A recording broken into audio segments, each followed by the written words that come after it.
शब्द केलेला आहे तो म्हणजे व्यवस्थापनाची कार्य. व्यवस्थापनाची कार्य करत असताना आपण जो पहिलं कार्य पाहिलेलं आहे तो म्हणजे नियोजन.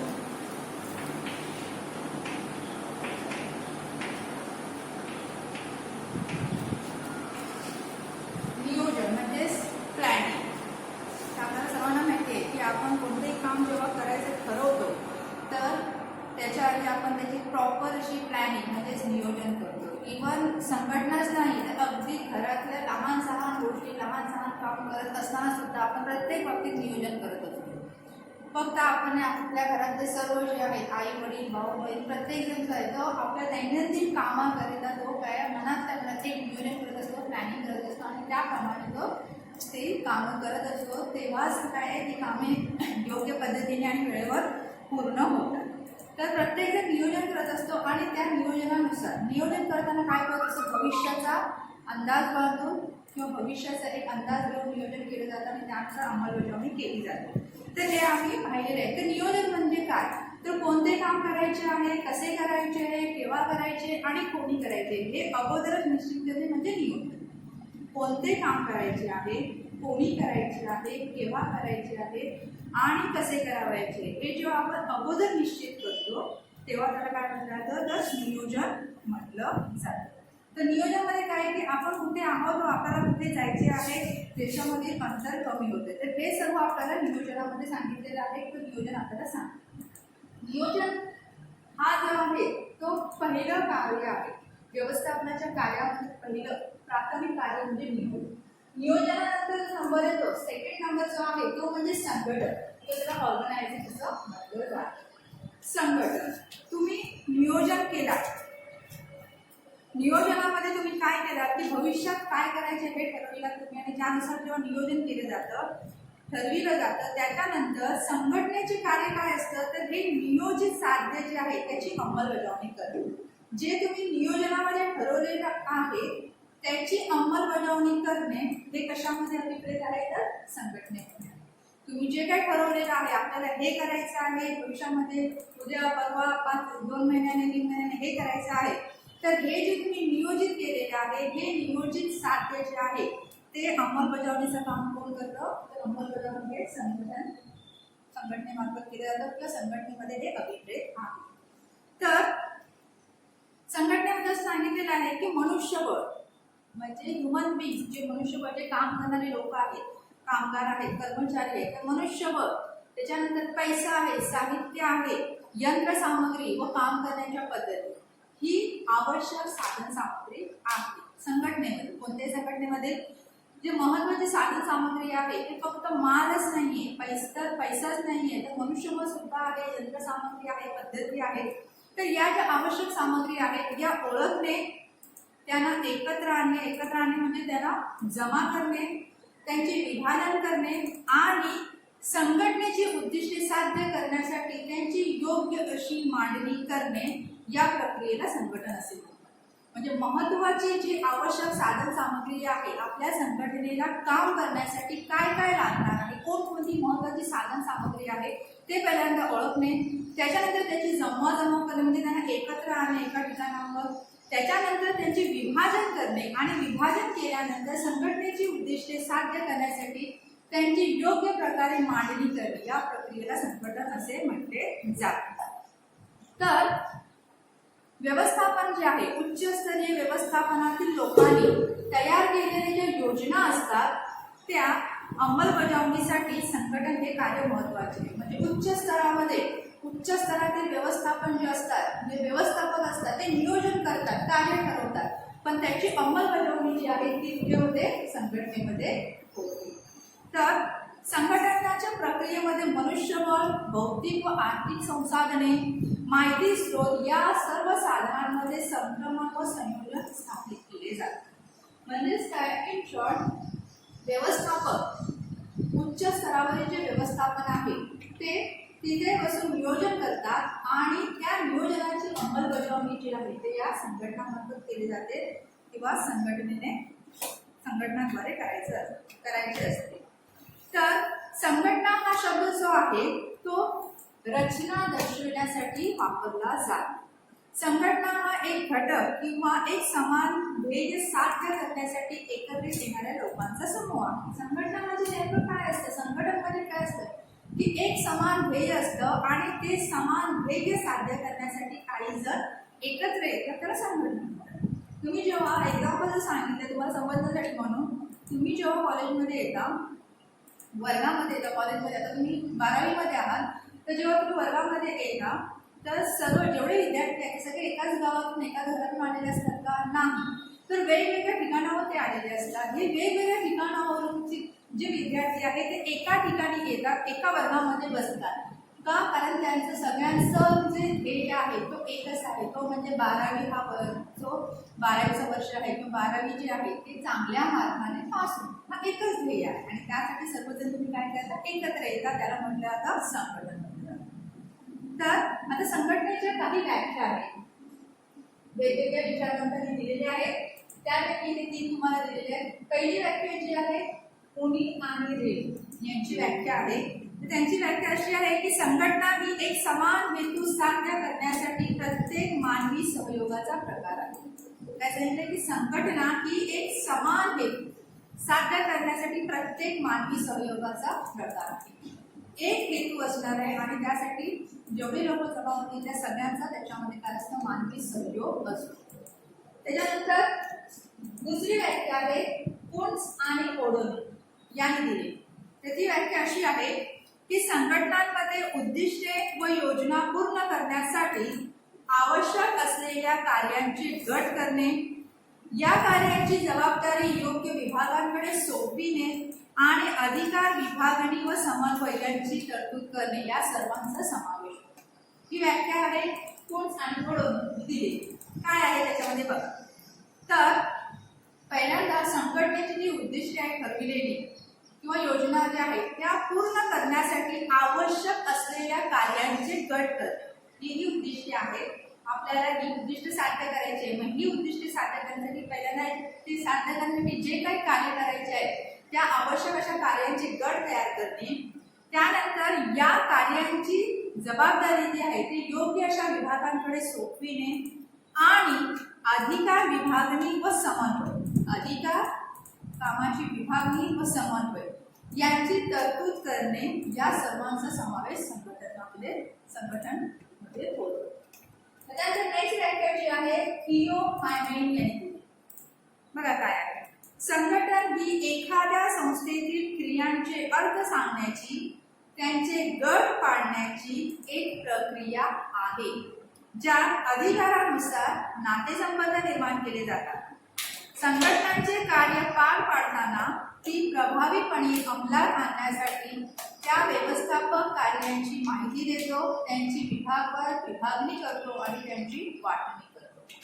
अर्थ तोच आहे, फक्त विस्तृत स्वरूपामध्ये दिलेला आहे की संघटन ही काय आहे? संस्थेमधील क्रियांचे अर्थ सांगण्याची प्रक्रिया आहे, त्यांचे गट पाडण्याची प्रक्रिया आहे आणि ज्या अधिकारानुसार नातेसंबंध निर्माण केले जातात आणि संघटनेमध्ये काम करत असताना ती प्रभावीपणे अंमलबजावणी करत असताना किंवा अंमलात आणण्यासाठी त्या व्यवस्थापक कार्यांची माहिती देतो, त्याची विभागणी करतो आणि त्याची वाटणी करतो. तर एकूणच काय की संघटन म्हणजेच काय की संघटनेची जी समान उद्दिष्टे आहेत की जी अगोदर ठरवलेली असतात नियोजनामध्ये व्यवस्थापनाने, उच्च व्यवस्थापनाने जी ठरवलेली असतात ती साध्य करण्यासाठी म्हणून काय आहे ती साध्य करण्यासाठी एकत्र येणारी जी लोक आहेत त्या लोकांचा समूह म्हणजेच काय आहे? संघटन आहे. संघटन एका ठिकाणी जमा होईल. त्यासाठी तुम्हाला एक्झाम्पल दिलेलं आहे की तुम्ही काय करता? एका वर्गामध्ये जमा होता सर्वजण, पण प्रत्येकजण वेगवेगळ्या विभागातून आलेलं असतं, पण प्रत्येकाचं ध्येय एकच असतो, तो म्हणजे चांगल्या मार्गाने पास होणं. तर अशा प्रकारे हे झालं संघटनेच्या व्याख्या. त्यानंतर पुढे बघायचं आपल्याला संघटनांचे महत्त्व. संघटना हे संघटनेची व्याख्या केलेली आहे, त्याचे महत्त्व काय आहे, इम्पॉर्टन्स काय आहे. तर आता संघटन म्हणजेच काय असेल? संघटन कार्य म्हणजेच काय की संघटनात्मक कार्यांची विभागणी करून ती कार्ये विविध विभागांमध्ये व कामगारांमध्ये वाटणे म्हणजे संघटन होते. पण या संघटन कार्याचे महत्त्व काय आहे? तर पहिला महत्त्व आहे प्रशासन व दैनंदिन कामकाज सुलभ करणे. संघटन प्रक्रिया काय करते? प्रशासन व दैनंदिन कामकाज सुलभ करते. म्हणजे जे डेलीचं आपलं जे कामकाज आहे ते सुलभ करते, इझी करते. कसं काय बघूया. तर संघटन प्रक्रिया जी आहे ती काय करते? पहिल्यांदा कार्य ओळखते, कोणती कामं करायची आहे, मग नंतर त्या कामाची गटवारी म्हणजे विभागणी केली जाते. विभागणी करण्याची, कार्यांचे गट करून त्याची वाटणी करणे हे प्रशासनाचे काम आहे. प्रशासनाचे ते काम आहे. ते काय कार्य कोणती करायची आहे, आपल्याला नेमकं काय करायचंय ती कार्य पहिल्यांदा ओळखणे व त्यांची विभागणी करणे, वाटणी करणे. त्याच्यानंतर त्याच्यामुळे काय होतं की प्रशासनाचे कार्य सुलभ होते. विभागणी केली, वाटणी केली तर त्याप्रमाणे काम करणे हा कार्यरत होतं. त्याप्रमाणे आपण कार्य करतो. म्हणजेच काय की पहिल्यांदा तुमचं प्रशासनाचं जे काम आहे, कार्य ओळखणे व त्यांची वाटणी करणे, विभागणी करणे हे काम होतं. त्याच्यानंतर कार्याचे व कामगारांचे योग्य गटामध्ये जर विभाजन केले तर त्याच्या उत्पादनामध्ये वाढ होते व अपव्यय जो आहे तो कमी होतो. तुम्ही कार्य ओळखता, विभागणी समजा असे 10-50 प्रकारची कार्य आहेत तर त्या 50 प्रकारची कार्य ओळखली. त्याच्यानंतर ती कार्याची वेगवेगळ्या प्रकारची आहे तर त्याची वेगवेगळ्या गटांमध्ये तुम्ही विभागणी केली आणि त्याच्यानंतर तुमच्याकडे जो उपलब्ध कर्मचारी वर्ग आहे किंवा जो मनुष्यबळ आहे त्याच्यामध्ये त्या कामाची विभागणी केली. मग ती कामाची विभागणी करताना सुद्धा त्या मनुष्यबळाचे वैशिष्ट्ये, गुणवैशिष्ट्ये, त्याचे कौशल्य बघून तुम्ही कामाची विभागणी केली. त्याच्यामुळे काय होणार आहे किंवा काय होतं की साधन सामग्रीचा अपव्यय होतो, उत्पादकता वाढते, कामाची नक्कल होण्याला प्रतिबंध बसतो आणि वेळेचा अपव्यय कमी होतो. कारण प्रत्येकाला टार्गेट दिलेला असतो आणि प्रत्येकजण स्वतःच्या जबाबदारीवर ते काम पूर्ण करण्याचा प्रयत्न करत असतो. म्हणजे की प्रत्येकाला कामं दिलेली असते त्यामुळे दैनंदिन रोज आपल्याला जाऊन आज जाऊन संघटनेत जाऊन काय काम करायचं आहे हे काय होते क्लिअर होते, सुलभ होते. तर हे झालं पहिलं प्रशासन व दैनंदिन कामकाज सुलभ करते. त्यानंतर आहे विशेषीकरण घडून येते. विशेषीकरण म्हणजे स्पेशलायझेशन. स्पेशलायझेशन घडून येते. तर स्पेशलायझेशन घडून येते म्हणजे काय आहे तर त्याच्यामध्ये संघटनेमध्ये कामाची किंवा कार्यांची विभागणी केली जाते. आता विभागणी केल्यानंतर ती कामगारांमध्ये, मनुष्यबळामध्ये वाटली जाते आणि ही जेव्हा वाटणी आपण करतो, बाबा तुला हे काम करायचंय, तुला हे काम करायचंय, तुला ते काम करायचंय, मग हे काम करत असताना किंवा वाटणी करत असताना आपण त्या कामगारांमध्ये काय कौशल्य आहे हे पाहतो आणि त्यानुसार त्यांना ते काम दिलं जातं. त्यामुळे काय होतं की प्रत्येकाला ज्याचे आवडीचं जे काम आहे किंवा जे आवडत आहे, त्याचं कौशल्याचं जे काम आहे तो प्रत्येक जण करतो. त्यामुळे त्याची कार्यक्षमता वाढते, उत्पादकता वाढते, म्हणजे विशेषीकरण साध्य होते. एक्झाम्पल, जेव्हा आपल्या कॉलेजमध्ये एखादा प्रोग्राम वगैरे असतो तेव्हा जर एक प्रोग्राम जेव्हा ऑर्गनाईज केला जातं तेव्हा प्रत्येकाला एक काम दिलं जातं, बरोबर आहे ना. कोणाला स्टेजचं काम दिलं जातं, तर कोणाला इतर आहे बाकीची व्यवस्था बघायची, कोणाला डेकोरेशन दिलं जातं, कोणाला रांगोळी काढण्यासाठी दिली जाते. मग याच्यामध्ये जर एखाद्या विद्यार्थिनीला रांगोळी काढता येत नसेल आणि तिला जर रांगोळीचं काम दिलं तर ती काढणार आहे का? नाही. मग यासाठी काय केलं जातं की जिला चांगली रांगोळी काढता येते अशाच मुलीला निवडलं जातं आणि त्यांना रांगोळीचं काम दिलं जातं. म्हणजेच काय आहे की ज्याला जे काम येत आहे किंवा ज्याला ज्या कामामध्ये कौशल्य प्राप्त आहे त्याला ते काम दिलं जातं. त्यामुळे काय होतं की स्पेशलायझेशन किंवा विशेषीकरण साध्य होते. ज्याला येत आहे ते काम जर त्याला दिलं तर तो त्या कामामध्ये नाविन्यता आणण्याचा प्रयत्न करतो किंवा ते काम अधिक कार्यक्षमपणे करण्याचा प्रयत्न करतो आणि त्याच्यामुळे त्याची उच्चतम कार्यक्षमता जी आहे ती साध्य होते. त्याच्यानंतर तिसरा पॉईंट जो आहे तो म्हणजे कामाची निश्चिती. कामाची निश्चिती होते म्हणजेच काय की संघटनात्मक रचनामुळे विविध विभागातील कर्मचाऱ्यांची निवड, त्यांची पात्रता, त्यांचं कौशल्य व अनुभवानुसार होत असल्याने योग्य कामावर योग्य व्यक्ती नेमणे शक्य होते.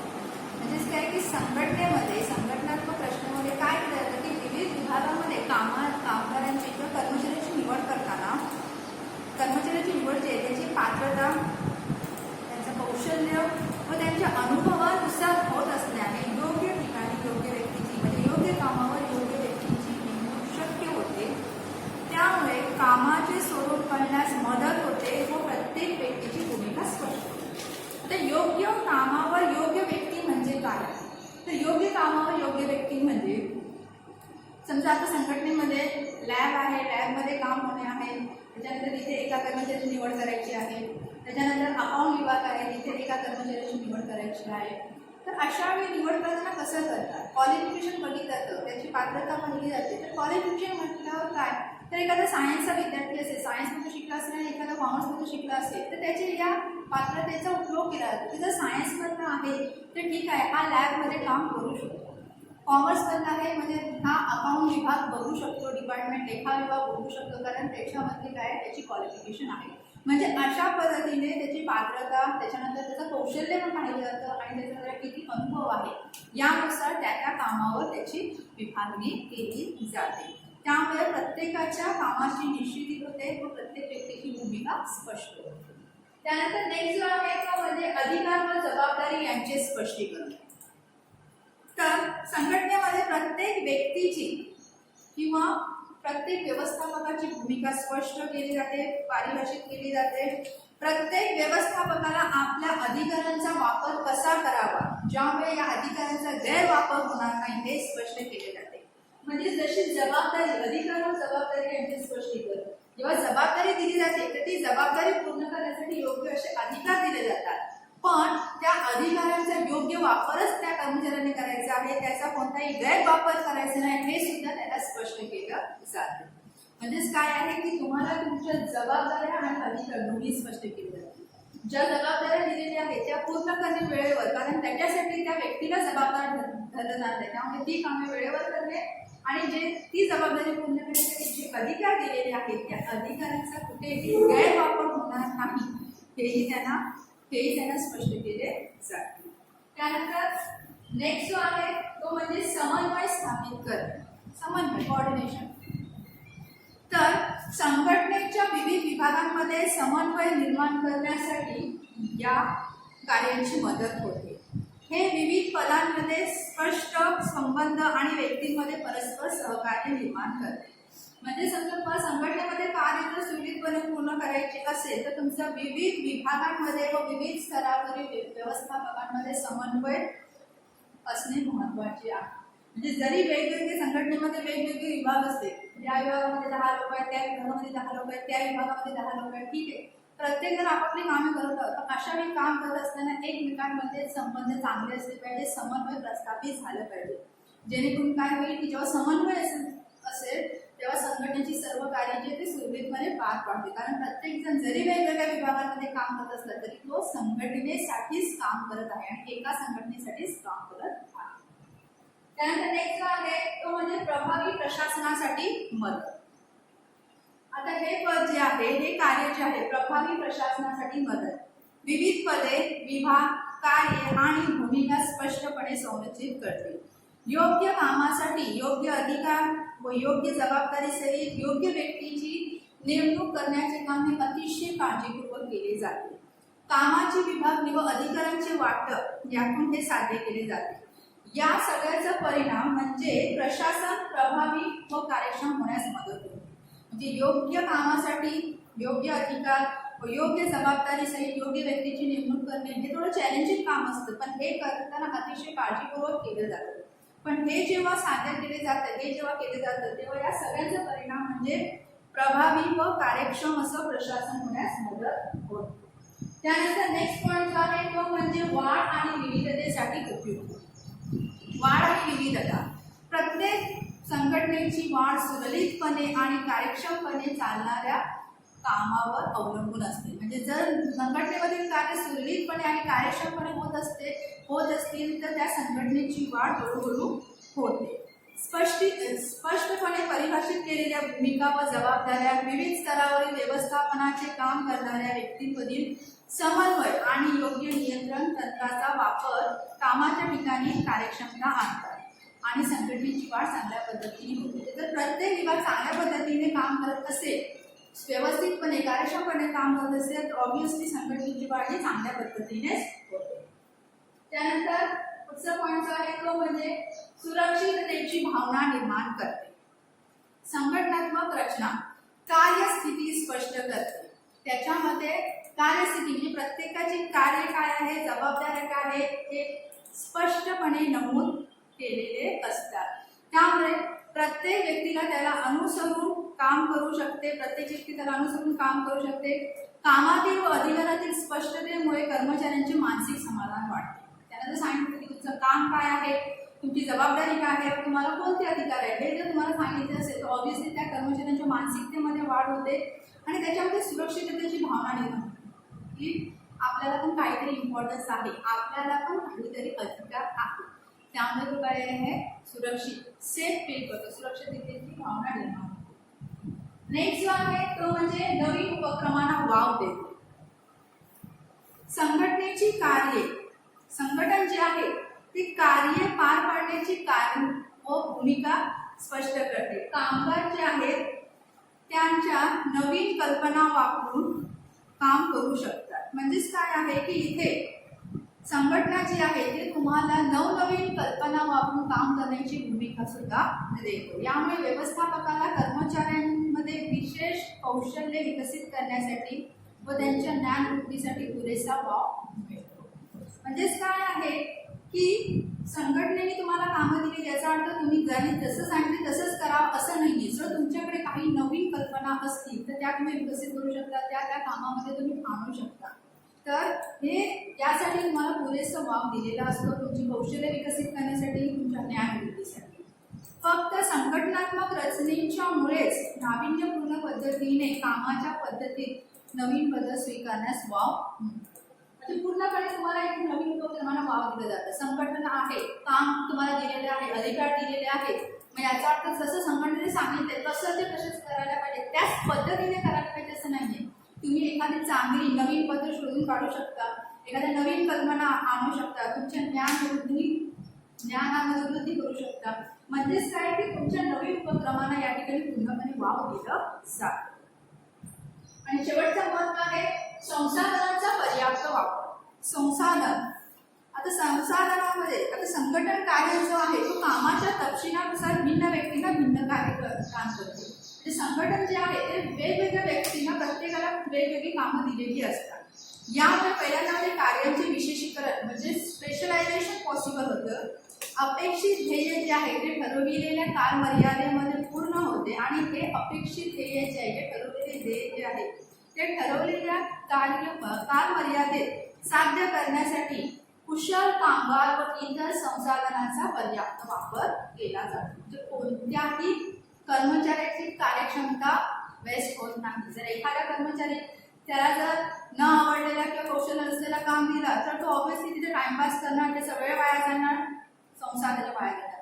पण संघटनेमध्ये योग्य व्यक्तीला योग्य काम दिलं जातं, विशेषीकरण साध्य केलं जातं. त्यामुळे काय होतं की कुशल कामगार जे आहेत त्यांच्या कार्यक्षमतेचा पर्याप्त वापर करून दिला जातो, प्लस संसाधनांचा सुद्धा पर्याप्त वापर केला जातो. म्हणजे जेवढी काही संसाधने आहेत त्याचा सुद्धा पर्याप्त वापर केला जातो. तर अशा पद्धतीने आज आपण व्यवस्थापनाच्या कार्यामध्ये दुसरं कार्य जे पाहिलेलं आहे संघटन पाहिलेलं आहे, त्याची व्याख्या घेतलेली आहे आणि त्याचे महत्व सुद्धा पाहिलेले आहे.